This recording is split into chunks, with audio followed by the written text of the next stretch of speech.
hari ini ada satu pesan Tuhan yang Tuhan ingin sampaikan kepada jemaat Tuhan. Saya kasih judul dari firman dari khotbah ini, yaitu melawan kelelahan. Sekali lagi saya ulangi, yaitu melawan kelelahan. Saudara, ini adalah satu tema yang Tuhan taruh dalam hati saya selama 1 minggu ini. Selama beberapa hari saya berdoa dan Tuhan memberikan pesan ini. Semestinya biasanya 5 kali saya bikin khotbah yang berbeda-beda, seperti saudara tahu di ibadah online biasanya. Tapi saya merasakan sesuatu yang sangat kuat dari Roh Kudus untuk menyampaikan khotbah ini sepanjang hari tentang melawan kelelahan. Ada yang lagi lelah hari ini? Saudara yang di sini maupun saudara yang di rumah? Gak perlu dijawab, saudara bisa jawab di hati saudara. Ada yang lagi capek, mungkin ada yang bilang, Pak saya udah capek. Kemana-mana harus pakai hand sanitizer, Pak. Pak saya capek, Pak, kemana-mana kalau pulang harus ganti baju langsung. Pak saya sudah capek, Pak, kalau ibu-ibu itu pulang, kalau keluar pulang harus keramas. Karena itu gak heran banyak ibu-ibu ganti rambutnya, dipotong jadi pendek supaya keramasnya lebih enak, saudara ya. Dan tidak heran kalau ada orang yang udah capek dengan semuanya ini. Ada orang yang udah capek kemana-mana harus pakai masker, pakai face shield. Saya berharap saudara yang hadir semuanya pakai masker. Dan saya yakin dan saya bisa pastikan kepada saudara yang di rumah bahwa di sini semuanya pakai masker. Dan duduknya, jaraknya jauh dari satu dengan yang lain. Dan banyak dari kita udah capek secara fisik. Nah, tapi yang saya mau sampaikan di sini bukan capek fisiknya. Ya, kalau capek fisiknya saya rasa tidak terlalu, karena banyak dari kita work from home, ya, kita tidak terlalu banyak keluar. Nah, tetapi banyak orang hari-hari ini sedang lelah secara mental. Banyak orang lelah bukan hanya secara mental, tapi rohaninya lagi capek. Mungkin yang saya maksud adalah bagi saudara yang udah capek nunggu Tuhan. Udah 7 bulan saudara pelayanan, 7 bulan saudara ibadah, 7 bulan saudara mengikut Tuhan, 7 bulan saudara udah deketin diri saudara sama Tuhan, tapi Tuhan gak jawab-jawab. Sama aja, bahkan saudara hari ini situasinya lebih buruk daripada 7 bulan yang lalu. Yang saya maksud adalah orang-orang yang sedang lelah dengan semua keadaan yang ada di dalam hidupnya, baik lelah secara mental atau boleh saya katakan lagi jenuh. Rohaninya lagi tawar. Lagi capek mikirin keuangan terus. Lagi capek mikirin cicilan. Lagi capek mikirin tuntutan demi tuntutan dari keluarga saudara.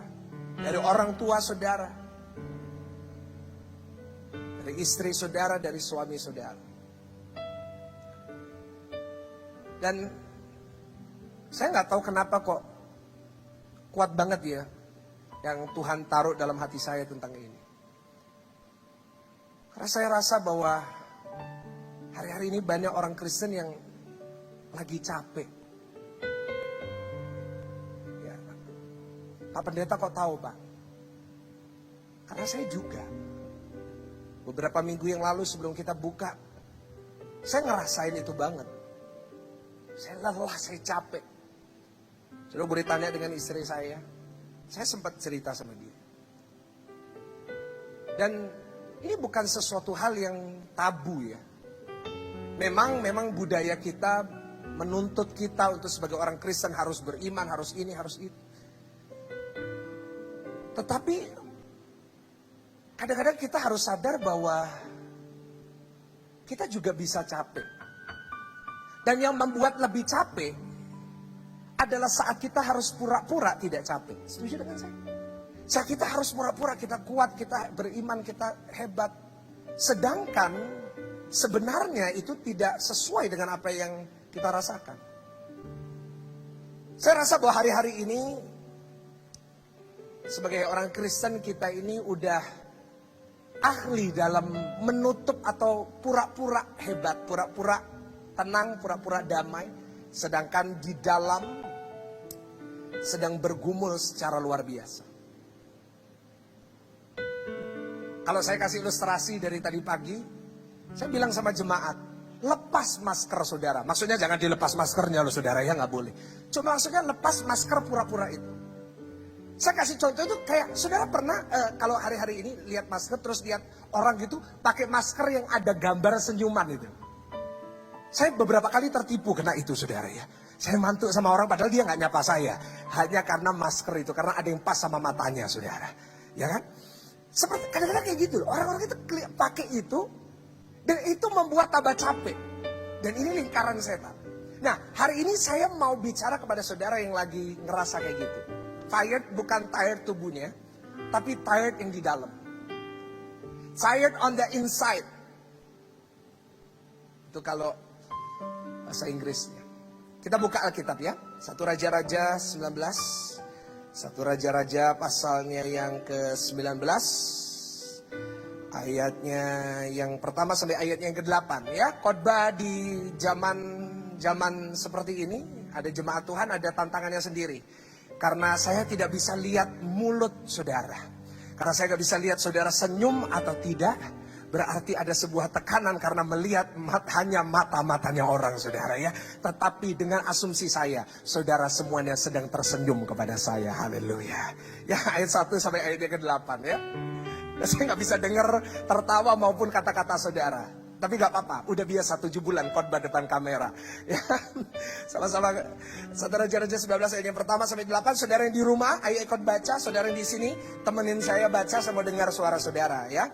Ketika, 1, 2, 3. Ketika Ahab memberitahukan kepada Isabel segala yang dilakukan Elia dan perihal Elia membunuh semua nabi itu dengan pedang, maka Isabel menyuruh seorang suruhan mengatakan kepada Elia, begini kiranya para Allah menghukum aku, bahkan lebih lagi daripada itu, jika besok kira-kira pada waktu ini aku tidak membuat nyawamu sama seperti nyawa salah seorang dari mereka itu, alias mate kamu. Ya kan saudara, itu bahasa sederhananya ya, mati kamu. Maka takutlah ia lalu bangkit dan pergi menyelamatkan nyawanya. Dan setelah sampai ke Beersheba yang termasuk wilayah Yehuda, ia meninggalkan bujangnya di sana. Pembantunya atau asistennya disuruh tinggal di situ, tetapi ia sendiri masuk ke padang gurun sehari perjalanan jauhnya, lalu duduk di bawah sebuah pohon aram. Kemudian ia ingin mati. Ini Elia ya, ia ingin mati, katanya, cukuplah itu. Sekarang ya Tuhan, ambillah nyawaku sebab aku ini tidak lebih baik daripada nenek moyangku. Sesudah itu ia berbaring dan tidur di bawah pohon arar itu, tetapi tiba-tiba seorang malaikat menyentuh dia serta berkata kepadanya, bangunlah, makanlah. Ayat 6 sama-sama apa? Ketiga, ia melihat sekitarnya, maka pada sebelah kepalanya ada bakcang, benar? Oh bukan, roti bakar dan sebuah kendi berisi air. Tadi ada yang amin, mungkin lagi lapar itu saudara ya. Lalu ia makan dan minum, kemudian berbaring pula. Ayat 7, tetapi malaikat Tuhan datang untuk kedua kalinya dan menyentuh dia serta berkata sama-sama, bangunlah, makanlah, sebab kalau tidak perjalananmu nanti terlalu jauh bagimu. Ayat 8, maka bangunlah ia lalu makan dan minum, dan oleh kekuatan makanan itu ia berjalan 40 hari 40 malam lamanya sampai ke gunung Allah, yakni gunung Horeb. Yang percaya sama-sama kita mau katakan amin. Ini Nabi Elia. Saya mau ingatkan saudara siapa Nabi Elia. Nabi Elia adalah seorang nabi yang menurut saya luar biasa banget. Nabi Elia ini yang mengalahkan 450 Nabi Baal dengan menurunkan api dari surga, dari langit. Siapa yang namanya Elia? Elia adalah seorang nabi yang membangkitkan seseorang yang sudah mati. Dia menyembuhkan yang sakit, dia membuat roti, dia membuat tepung dan minyak itu tidak habis. Apa yang dia lakukan? Dia melakukan mujizat demi mujizat. Bahkan saking hebatnya dia nggak ngalamin kematian, melainkan dia dijemput pakai kereta pribadinya Tuhan, kereta berapi dari surga. Elia yang hebat, Elia yang luar biasa, Elia yang diurapi, Elia yang melayani, Elia yang kalau boleh dikatakan luar biasa. Dia berkata di ayat 5, cukup, enough. Tuhan, mati aja Tuhan aku. Let me die. Lebih baik aku mati aja. Ini sangat berbeda jauh dengan satu pasal sebelumnya. Di mana satu pasal sebelumnya Nabi Elia begitu luar biasa ngelawan 450. 450 Nabi Baal semuanya mati. Lawan satu orang Elia. Lalu di ayat 19 dikatakan Elia ran for his life. Melarikan diri karena dia takut mati. Mungkin selama 7 bulan ini itu yang terjadi kepada saudara. Bulan Maret segala sesuatu sudah baik. Saudara sudah lihat ekonomi udah baik. Saudara sudah merencanakan segala sesuatu selama 1 tahun ini. Tapi 3 bulan lagi kan udah mau selesai 2020. Semua rencana kita batal kan? Saudara, saya dengar ya salah seorang hamba Tuhan itu. Saya dengar berapa minggu yang lalu. Dia mau bikin tema khotbah akhir tahunnya. Judulnya cuma HH. Maksudnya tertawa saudara. Artinya bagaimana Tuhan menertawakan semua rencana kita selama tahun ini. Ya, kita udah punya banyak rencana tahun ini yang luar biasa ya. Saya yakin kita udah banyak planning ke luar negeri kan. Udah beli tiket dari jauh-jauh hari kan. Ada yang rencana ke Korea, Jepang, Amerika. Gak jadi semua. Ya, saya ada semestinya diundang di Amerika. Saya semestinya ada undangan ke Washington, ke beberapa kota di US. Gak jadi. Ya karena ini. Tapi itu tidak mengurangi kebaikan Tuhan, boleh katakan amin? Tapi ada yang gitu, bulan Maret udah lihat Februari ya, wah puji Tuhan ya. Bisnis diberkati, keluarga diberkati. Tapi tiba-tiba dalam waktu beberapa minggu semuanya batal. Dan mungkin hari ini saudara sudah di titik terendah, saudara udah capek, saudara udah stres, tapi gak ada yang tahu. Nah ini khotbah buat saudara. Nah, hari ini kita mau belajar dari Elia. Kenapa sih kok dia ini bisa ngalamin ini? Kenapa sih kok dia ini seorang yang hebat, kenapa kok bisa lelah? Ya kan? Diurapi kok bisa lelah? Penuh Roh Kudus kok bisa lelah? Baru ngelakuin mujizat kok bisa capek? Nah, kita mau belajar ya, karena kita sebagai orang Kristen, kita gak kebal sama kelelahan ini. Yang pertama saudara, kenapa kok dia ngalamin kelelahan? Buka 1 Raja-Raja 19 ayat yang ke-9 sampai ayat yang ke-10. 1 Raja-Raja 19 ayat yang ke-9 sampai ayatnya yang ke-10. Ya, sama-sama kita buka, dikatakan di sana masuklah ia ke dalam gua bermalam di situ, maka firman Tuhan datang kepadanya demikian. What are you doing here? Apa yang kamu lakukan? Apa kerjamu di sini hai Elia? Ayat berikutnya. Jawabnya, aku bekerja segiat-giatnya bagi Tuhan. Aku udah pelayanan, aku sudah berdoa, aku sudah ikut selat, aku sudah ikut doa fajar, aku sudah menyembah, aku sudah baca Alkitab, aku sudah... Allah semesta alam, karena orang Israel meninggalkan perjanjianmu, meruntuhkan mesbah-mesbahmu dan membunuh nabi-nabimu dengan pedang. Ini perhatikan berikutnya, saudara lihat di screen, dikatakan hanya I'm all alone. Saya seorang diri yang masih hidup dan mereka ingin mencabut nyawaku. Padahal kalau saudara lihat beberapa pasal berikutnya, masih banyak ratusan hamba-hamba Tuhan lainnya yang siap mendukung dia. Tetapi di ayat 10 kita membaca, hanya aku seorang diri.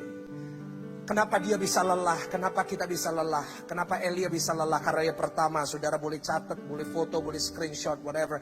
Dia merasa sendirian. Dia merasa apa saudara? Boleh nggak saudara yang di sini tepuk dadanya katakan, aku tidak sendirian. Ya, terima kasih.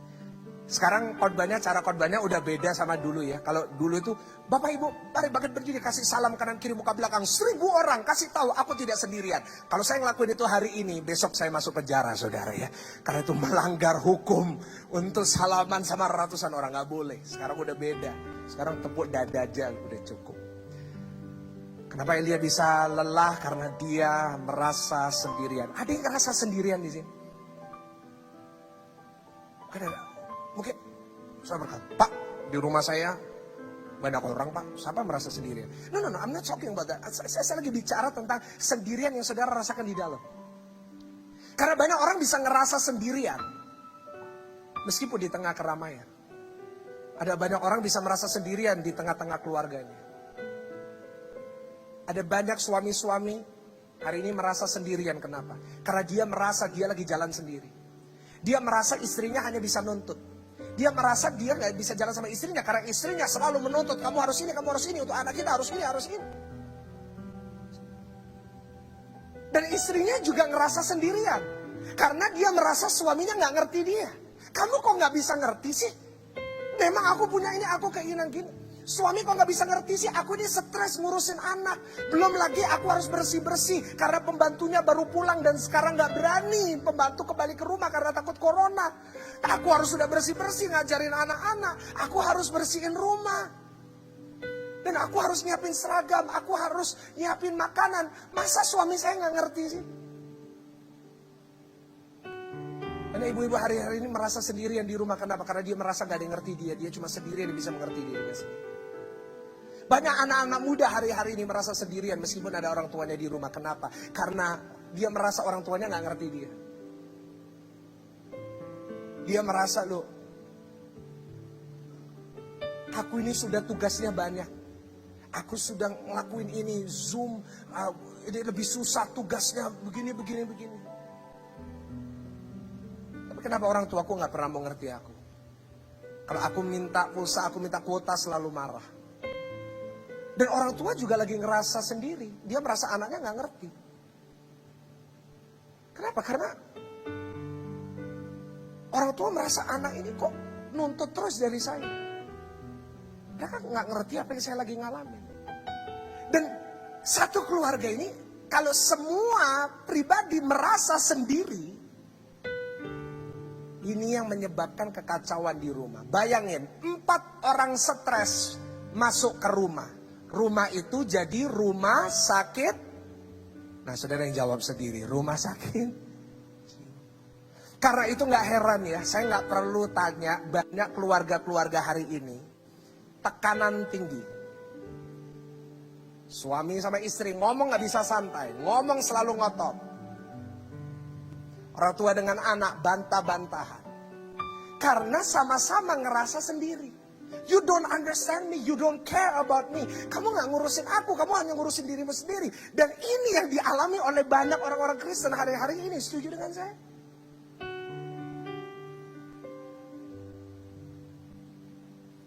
Dan orang yang merasa sendiri menghadapi hidup pasti lelah. Karena dia merasa dia sedang mengangkat beban itu sendirian.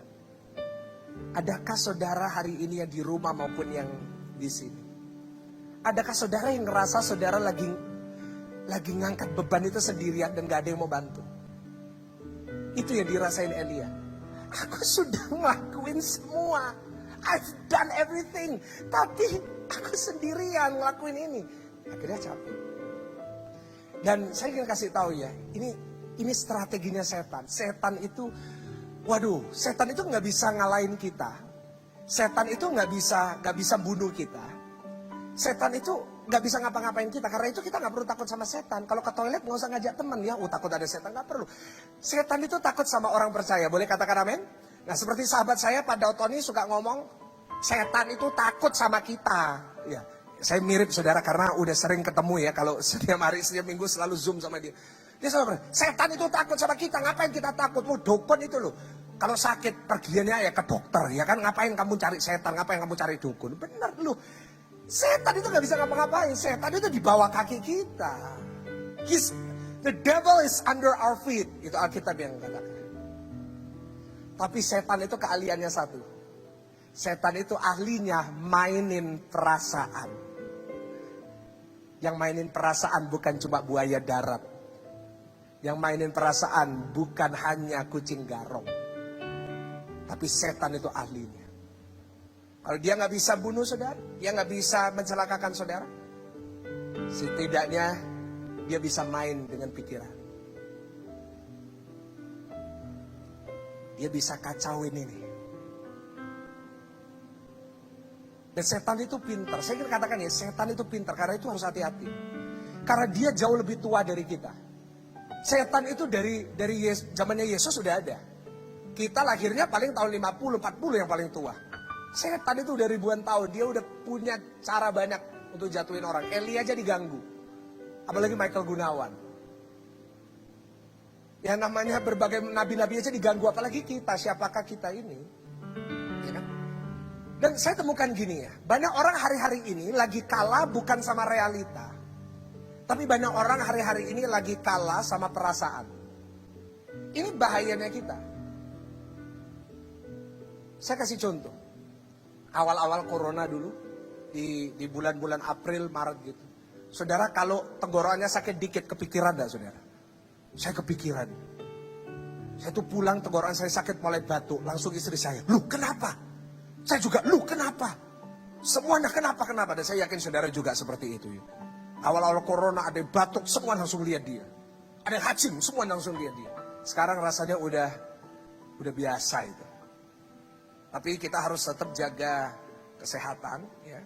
Saya wajib untuk memberitahu saudara, ya masker harus dipasang. Mohon bagi saudara yang hadir juga bisa masang maskernya supaya untuk keamanan bersama. Tapi gitu, awal-awal itu kita kalahnya sama itu, sama perasaan.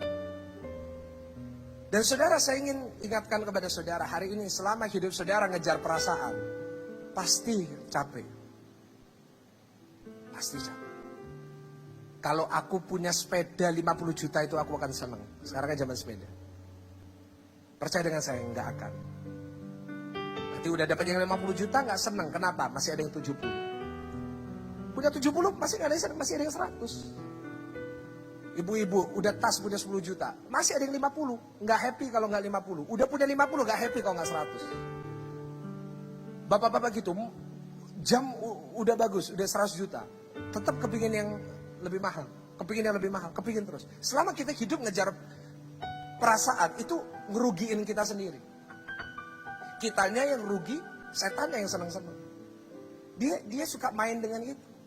Karena itu hari ini, karena pikiran kita, perasaan kita bisa dimainin sama setan. Hari ini belajar, hidup jangan mengejar perasaan, tapi hidup mengejar kebenaran. Boleh katakan amin? Hari ini hiduplah dari kebenaran. Jangan hidup dari perasaan. Karena selama hidup saudara mengejar perasaan, setan bisa ngancurin saudara. Setan bisa membuat saudara lelah. Tetapi kalau hari ini kita mengejar kebenaran, maka setan gak bisa ganggu gugat. Karena kebenaran firman Tuhan itu yang memberikan kita kekuatan dan merupakan perisai kita. Boleh katakan amin? Hari ini kalau saudara mengejar perasaan, saudara akan terus lelah, saudara akan terus capek. Saudara akan merasa sendirian. Tetapi saat saudara mengejar kebenaran, dan saat saudara memiliki kebenaran yang membebaskan itu, maka apa yang terjadi, setiap saudara dan saya akan mengetahui bahwa ada satu pribadi yang akan menyertai kita sampai pada akhir zaman. Dan kita tidak akan pernah sendirian, karena yang menyertai kita namanya Tuhan Yesus Kristus. Kasih tepuk tangan yang paling meriah, yang paling dahsyat buat Tuhan. Amin saudara. Jangan kejar perasaan ya. Jangan mau ditipu sama iblis. Tapi kita kejar kebenaran itu. Dan yang kedua, kenapa Elia bisa kalah? Karena Elia memiliki fokus yang salah pada saat itu. Karena dia baru aja ngalahin 450 Nabi Baal. Dan akhirnya saat dia mendengar tentang Isabel yang mau bunuh dia, fokusnya mulai berubah, bukan lagi ke Tuhan tetapi kepada Isabel. Itu adalah awal dari kejatuhan banyak orang. Di mana saat dia ngadepin persoalan, dia ngadepin satu tantangan yang besar, selalu fokus sama tantangan itu. Ya, dalam hidup kita ini ada dua pilihan. Ada berapa pilihan saudara? Dua. Jadikan Yesus pusat fokus kita, atau bagian dari fokus kita. Sekali lagi saya ulangin. Hidup ini dua pilihan. Yesus pusat dari fokus kita, atau dia bagian dari fokus kita.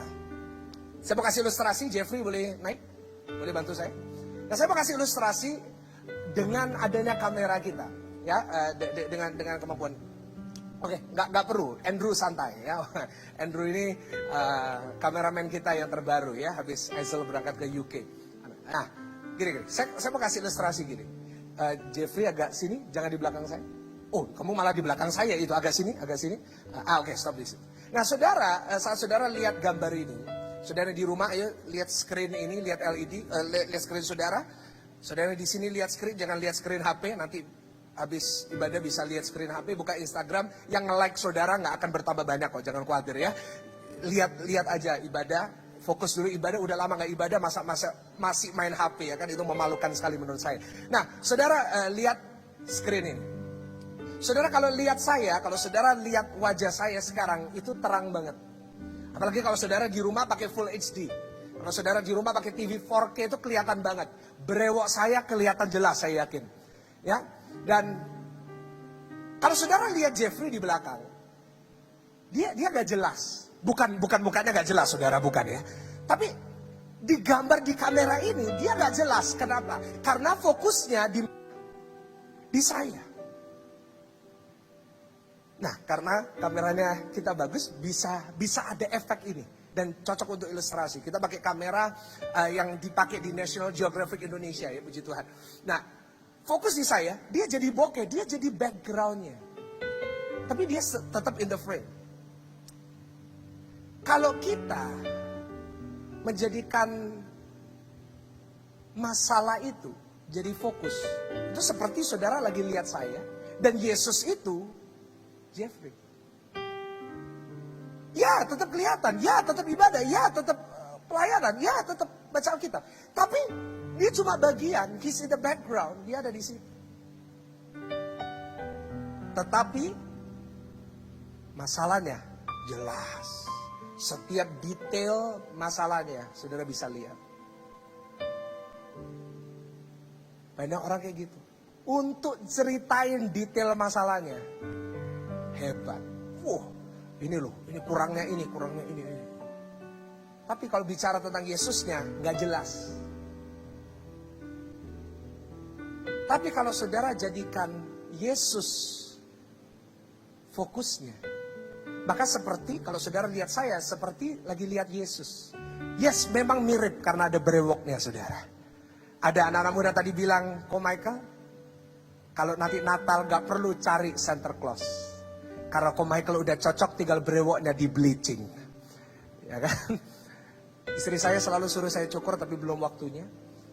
Karena ada lagunya, seperti minyak di kepala Harun, dari janggut ke jubahnya turun. Berarti kalau mau ada minyak urapan, harus ada brewok. Itu pembenaran diri, saudara ya. Nah, sampai mana tadi? Oh ya, ini. Saudara, kalau Yesus jadi fokus, lihat saya ini seperti Yesus. Masalahnya yang jadi Jeffrey.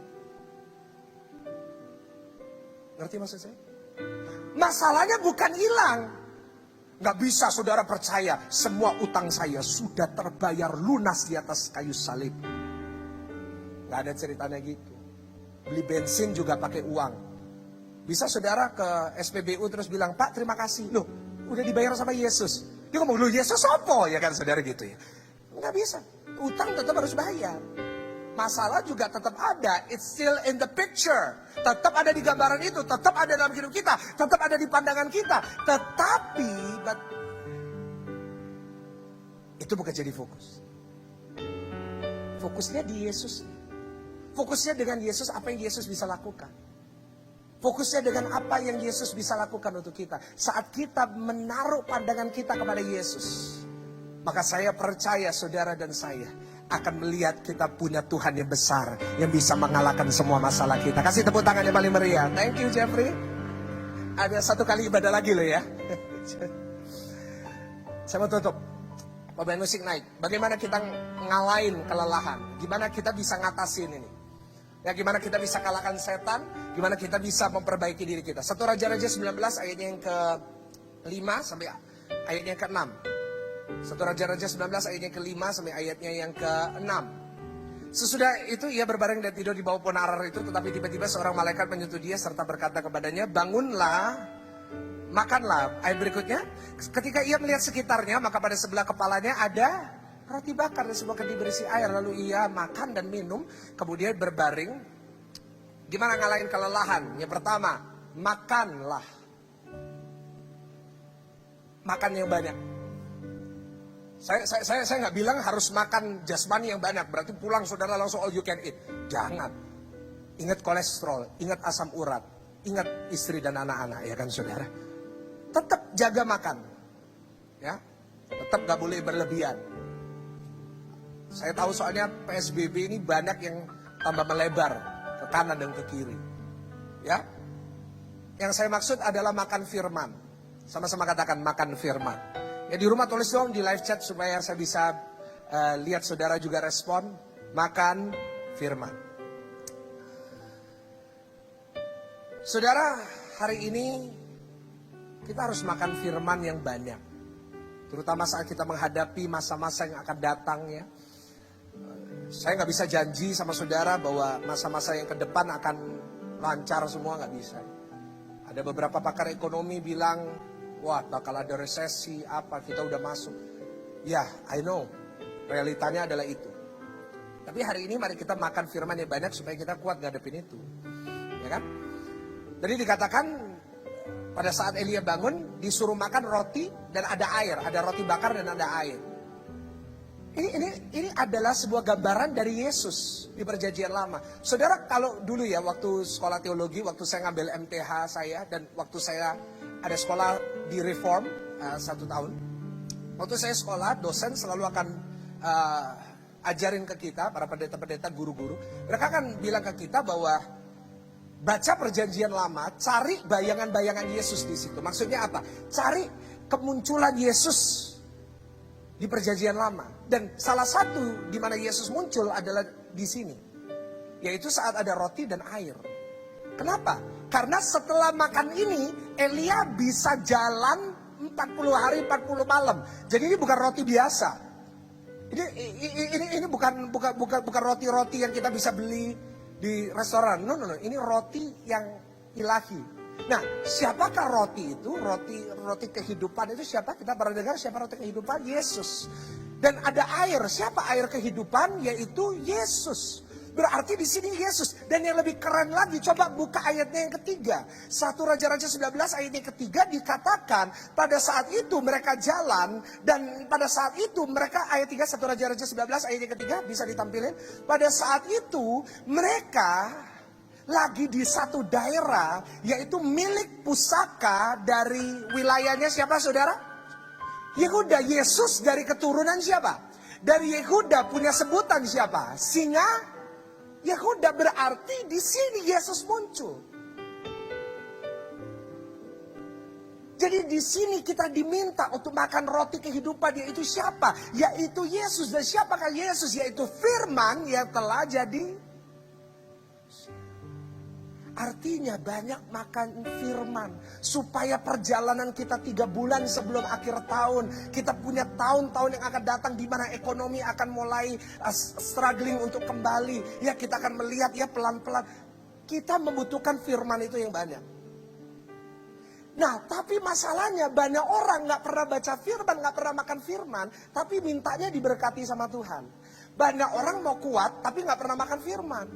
Nuntutnya Tuhan kenapa gak berikan kekuatan? Sebenarnya kekuatan yang Tuhan berikan sudah ada di tangan saudara, yaitu firman. Tapi saya mau tanya nih, buat saudara di rumah maupun saudara di sini. 7 bulan kita karantina di rumah. Hari ini pertama saudara kembali ke gereja. Selama 7 bulan ini, apakah saudara udah selesai Kejadian sampai Wahyu? Berapa kali saudara selesai Kejadian sampai Wahyu? 1, 2. Tapi saya boleh tanya enggak? Kalau saudara drama Korea udah selesai belum 1 musim? Oh, ini yang main piano bilang selesai. Jujur dia saudara ya. Saudara udah nyelesain berapa seri drama Korea selama 7 bulan ini? Sorry, saya bukan anti. Saya juga punya Netflix dan saya juga langganan Hotstar. Karena ada promo pakai Telkomsel itu 100 guyon ya.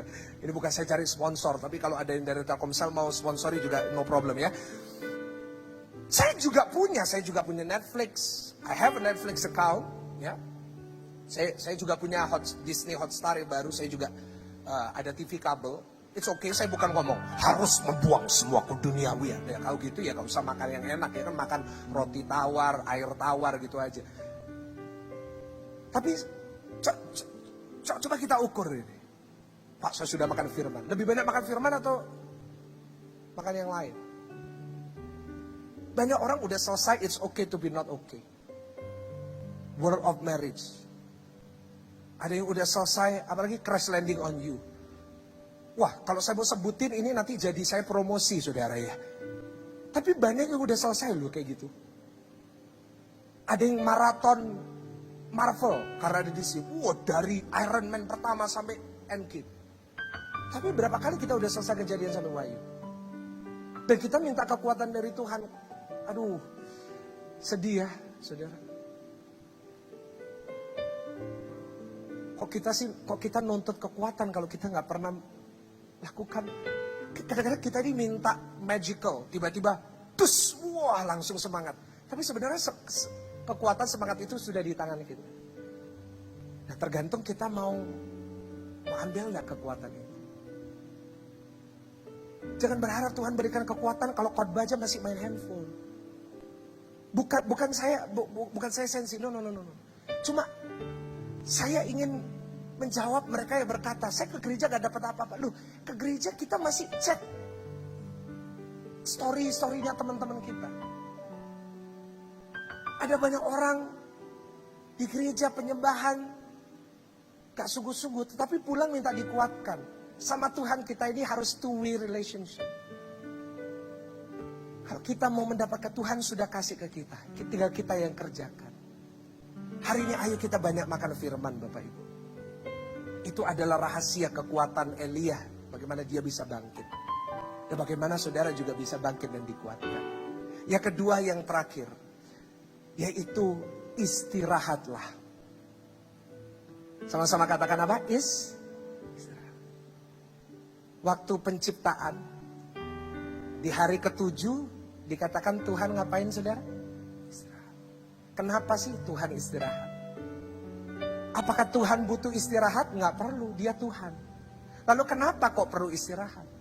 Kenapa kok Yesus inkarnasi dari firman, inkarnasi Tuhan yang turun sebagai manusia, kenapa kok dia juga perlu istirahat? Berkali-kali di dalam Alkitab dikatakan dia menyendiri untuk istirahat. Kenapa? Karena ini adalah satu prinsip yang penting. Saya suka salah satu pastor yang saya sering dengar, Pastor Joseph Prince. Dia berkata rest in power. RIP biasanya rest in peace untuk orang mati. Tapi ini rest in power. Artinya apa? Kita sebagai orang Kristen harus ngecas. Nah, gini, saudara mungkin hari ini punya handphone ya, iPhone 12. Mungkin saudara belum keluar tapi saudara udah punya ya. Secanggih apapun, Samsung S20 yang kameranya ada berapa gitu. Tapi saudara kalau gak pernah ngecas kan gak pernah dipakai. Gak bisa menggunakan itu. Nah kita juga perlu ngecas. Ada saudara hari ini ibadah lagi ngecas pakai power bank. Di gereja banyak jemaat kalau cari tempat duduk, cari yang dekat sama colokan. Saya tuh pernah lihat ya, saya pernah perhatiin di CCTV. Saya lihat, loh ini orang kok gak duduk-duduk. Dia tuh nyari colokan saudara ya. Tapi di sini udah gak ada colokan saudara. Di sini gak ada. tapi nanti kita akan install ya, siapa tahu butuh. Nah, istirahat. Kita perlu charge. Dan gini ya. Kita butuh istirahat kenapa? Singer, WL, boleh naik? Kita butuh istirahat karena saat kita istirahat kita bisa ngerenung. Bisa apa sudah? Merenung. Kasih hashtag merenung. Kapan terakhir saudara merenungkan kebaikan Tuhan? Banyak dari kita stres kenapa? Nggak pernah merenung. Kita kerjanya mikir aja, tapi nggak pernah merenung. Apa sih artinya istirahat? Bukan berarti nggak ngapa-ngapain, bukan berarti seharian tidur. No. Tapi rest berarti rest, istirahat di bawah kaki Tuhan. Kapan terakhir kita istirahat duduk di bawah kaki Tuhan? Kita nunggu Tuhan ngomong. Saya mau pesan buat jemaat Tuhan yang saya kasihi. Berdoa itu definisinya bukan bicara sama Tuhan. Kurang itu. Berdoa itu artinya berbicara dan mendengarkan Tuhan. Sekali lagi saya ulangi. Berbicara dan apa saudara? Banyak dari orang-orang Kristen sukanya cuma bicara. Tuhan, aku punya... Amin. Tuhan baru udah selesai. Berbicara dan mendengar. Kapan terakhir sih kita duduk di bawah kaki Tuhan, kita tanya Tuhan mau apa? Atau kita lebih sering nuntut Tuhan untuk nurutin apa yang kita mau. Kadang-kadang saya heran, yang Tuhan yang mana ya Pak? Yang Tuhan kita tuh Tuhan sih? Kok kita nyuruh-nyuruh Tuhan? Kok kita gak pernah dengerin, kita nuntut, ku tahu Tuhan dengar. Tapi kapan kita yang dengar? Tuhan dengar. Tapi kapan kita dengar? Ayo kita punya waktu khusus. Setiap hari gak usah minta. Duduk diam. Rest. Tanya Tuhan, Tuhan mau apa? Nanti Tuhan bisa bicara. Nanti Tuhan akan kasih saudara inspirasi untuk bisnis yang baru. Nanti Tuhan kasih saudara inspirasi memulai sesuatu yang Tuhan bisa pakai besar. Tapi kalau saudara kerjaannya minta terus, sorry, kita gak akan dapat sesuatu yang baru. Saya itu mengubah cara saya khotbah. Puji Tuhan, khotbah-khotbah yang baru-baru ini kita upload di YouTube channel, ada yang sampai 250 ribu view, 200 view, 189 ribu view, banyak sekali. Dan bahkan ada khotbah-khotbah saya yang judulnya New Normal, itu saya khotbahkan 26 April, sebelum itu dipakai secara populer. Saya khotbah salah satu khotbah yang mirip sama judulnya drama Korea It's Okay to Be Not Okay, saya khotbah I'm Not Okay. Itu udah 220 terakhir saya lihat. Memberkati banyak orang, ada orang yang mau bunuh diri akhirnya dengar khotbah itu, akhirnya dia nggak jadi bunuh diri, dia jadi dikuatin. Ada yang tanya sama saya, dapat inspirasi judul-judul ini di mana? Ada yang ngomong, Pak kok bisa pas khotbahnya setiap minggu? Ada gitu yang chat, kok selalu kalau saya datang, selalu Pak Pendeta khotbahnya selalu yang saya alami. Saya bilang, bukan saya, ini bukan khotbah saya. Loh, Pak Pendeta ngambil dari yang lain. Ngawur, bukan. Tapi ini khotbahnya Tuhan. Saya cuma corongnya Tuhan. Kenapa kok saya bisa dapat inspirasi khotbah-khotbah ini? Karena saya nggak ngandalin kekuatan saya. Kalau saya ngandalin kekuatan saya, sorry, di iCloud saya, di iPad saya ini, udah saya store 600 khotbah. Semua topik yang bisa terpikir udah siap. Saya udah siap. Tapi setiap hari Sabtu sebelum saya siapin khotbah, saya nggak pernah milih khotbah sendiri. Saya selalu duduk di kantor saya yang biasanya saya pakai untuk sela. Saya coba duduk di situ, saya tanya sama Tuhan. Saya diam aja. Tuhan mau apa sih? Bahkan seringkali saya sebelum khotbahnya, itu saya dapatnya 1 jam sebelum ibadah. Saat apa? Saat rest, istirahat. Saat kita bisa duduk diam di bawah kaki Tuhan. Saat kita bisa ngerenungin apa yang Tuhan mau dari hidup kita. Maka saya percaya semua kelelahan, semua beban itu akan berkurang. Saya berdoa biarlah khotbah ini, biarlah kita praktek ini. Kita bukan cuma jadi pendengar. Mari setelah corona ini kita berubah. Bukan jadi spektator yang lihat, wah bagus ya, wah lucu ya. No. Kita jadi pelaku. Apa firman ini kita lakukan di hari Senin sampai hari Sabtu. Anggap hari ini buffetnya. Hari Senin sampai hari Sabtu kita makan terus. Kita renungin terus. Dan saya percaya badai sebesar apapun, masalah sebesar apapun yang menanti kita 3 bulan lagi, tahun depan 2 tahun lagi, sampai ekonomi membaik, saya percaya kita bisa kuat menghadapi apapun. Sebab kita punya Tuhan yang luar biasa. Boleh kasih tepuk tangan yang paling meriah buat Tuhan.